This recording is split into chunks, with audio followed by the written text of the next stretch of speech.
maisha ya kule ilikuwa maisha mbaya sana, maisha ya kuuana, ya njala, ndo tukaanza kuogopa, ndo tukakuja mkambi.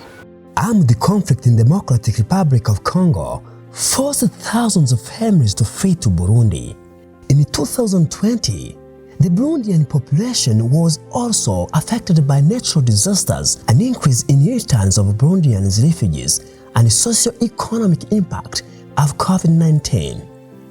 In 2022, these various shocks, combined with insufficiency of infrastructure, basic social services, and poor resilience mechanisms, have forced 1.8 million people in need of humanitarian assistance. Among those in need are 946,000 children, 84,791 internally displaced people, and 104,788 assisted returnees. Due to a number of factors, refugee children or even other vulnerable children, especially the displaced ones, get separated from their families, get separated from their either biological families or even relatives. So we find that such children are vulnerable to all sorts of risks. They face risks of exploitation, child labor, sexual exploitation, sometimes even recruitment in the armed forces. So it is really a big thing that we have to fight against. Since April 2022, 6 new convoys of refugees have arrived in 5 refugee camps and urban settings. Our June 2022 annual report shows that 532 cases of unaccompanied and separated children were identified in the camps. The report also highlighted 620 children's best interest assessments and 85 cases of children's best interest determination. Mimi nilikuyaga, nikaenda pale kuseve, nikaongelea Basamiro, nikawaambia mimi sitaenda lala tena pale. Na nilipofika tena humu kambini, tukakutanisha tena ile ya watoto wenye hawana wazazi. Tukaona tu ni kawaida kabisa, na ndio maana tunabisikia tubi. These children get the required protection, the required services.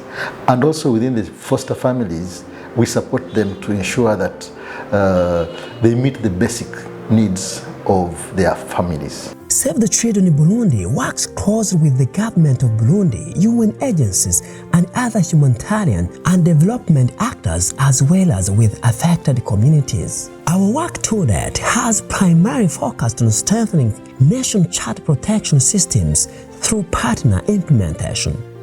Since January 2022, Save the Children in Rwanda has supported over 29,592 Burundian refugees in voluntary repatriation.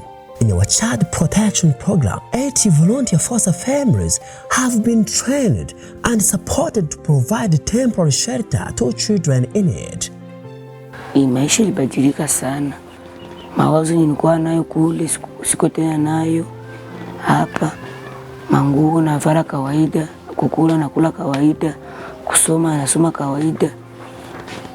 Hapa ni sawa kabisa. Save the Children is working with 80 community volunteers who are refugees in identification, monitoring, and follow-up of children placed in volunteer foster families.